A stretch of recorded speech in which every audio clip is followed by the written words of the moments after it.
कोसली में राष्ट्रवादी जन लोक पार्टी के राष्ट्रीय संयोजक शेर सिंह राणा ने पार्टी के कार्यकर्ताओं के साथ एक बैठक रखी, जिसमें पार्टी की नीतियों के प्रति जागरूक करके आगामी लोकसभा चुनाव के बारे में पूर्ण रूप से जानकारी दी। इस अवसर पर पार्टी के कार्यकर्ताओं ने शेर सिंह राणा को पगड़ी पहनाकर उन्हें सम्मानित किया। शेर सिंह राणा ने कहा कि हम जल्द ही कोसली में जनता जनार्दन की समस्याओं को लेकर एक विज्ञापन देंगे। ज्ञापन को लेकर अगर भाजपा सरकार उन मुद्दों पर संज्ञान नहीं लेती है तो हम रोहतक लोकसभा से पूरे दलबल के साथ चुनाव लड़ेंगे।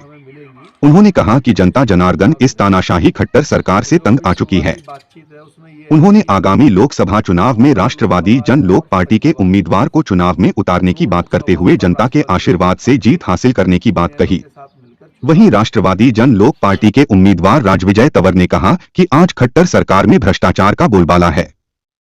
ऊपर से लेकर नीचे तक सभी कुंडली मारकर बैठे हैं।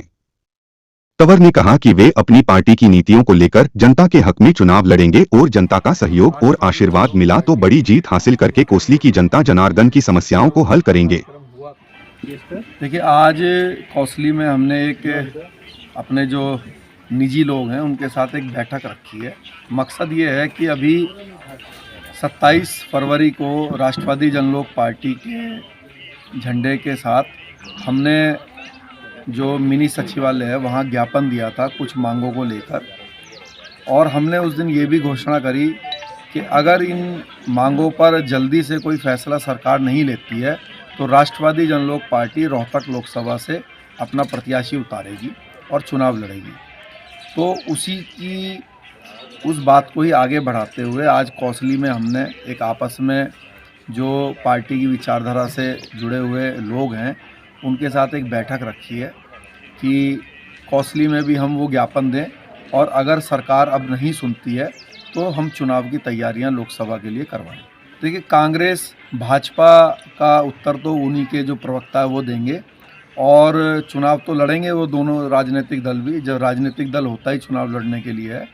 राष्ट्रवादी जन लोक पार्टी अपनी बात करती है कि हमारे कुछ मुद्दे हैं, हमारे युवाओं के लिए, बेरोज़गार जो युवा हैं उनको भत्ता मिले, महिलाओं के लिए, बुजुर्गों के लिए, किसान भाइयों के लिए, जो मज़दूर हैं उनके लिए, जो EWS का आरक्षण है उस चीज़ को लेकर, छात्रियों के लिए। तो ये सब मुद्दे हैं, और इस पर हमने देखा है चाहे कोई भी पार्टी हो, कांग्रेस हो, बीजेपी हो, सत्ता में रही है, किसी को कुछ दिया नहीं है।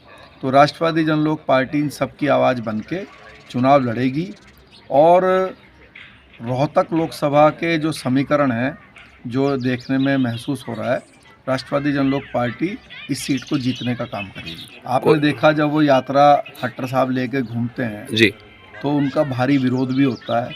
बहुत जगह पर ये भी देखने में आया कि जो भाजपा के कार्यकर्ता हैं उनके अलावा जो है जो आम लोग थे गांव के, उनको उसमें कार्यक्रम में उन्होंने बैठने भी नहीं दिया, घुसने भी नहीं दिया। तो मुझे लगता है कि वो सिर्फ एक ड्रामा था, और जनता जो है इन ड्रामाओं से परेशान हो चुकी है।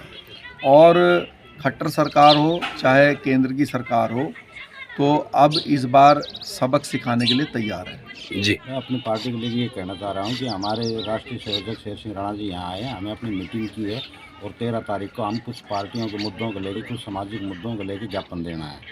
उसके बाद हम अपनी पार्टी की जो भी राजनीति है आगे बढ़ाएंगे, और हम बराबर में इलेक्शन लड़ेंगे। अगर हमारे मुद्दों को पूरा नहीं किया, हमारी बातें नहीं माननी, जनता की बातें नहीं माननी, सरकार ने चाहे बीजेपी हो चाहे कांग्रेस हो, कुछ भ्रष्टाचारियों की आवाज़ उठाएंगे जो भ्रष्टाचार कर रहे हैं। तो किन किन मुद्दों को लेकर आप जो है मुद्दे हैं जो पब्लिक ने पता है, जो खासकर ये रोहतक लोकसभा के अंदर, विधानसभा के अंदर जितनी भी हेरा फेरी हो रही है, जितने भी ये है जो बैठे हैं कुंडली मार के, और जो पब्लिक की आवाज़ को आगे नहीं पहुंचा रहे, उस हमारी पार्टी उस आवाज़ को आगे पहुंचाएगी, इन पब्लिक का काम करवाएगी, चाहे युवाओं का रोज़गार का हो, चाहे भ्रष्टाचार का हो, जिन अधिकारी भ्रष्टाचार करे, चाहे वो मुद्दा हो, कुछ भी मुद्दा हो, हमने पब्लिक का सहयोग करना है, पब्लिक का साथ देना है, पब्लिक की आवाज़ को आगे पहुँचाना है जी।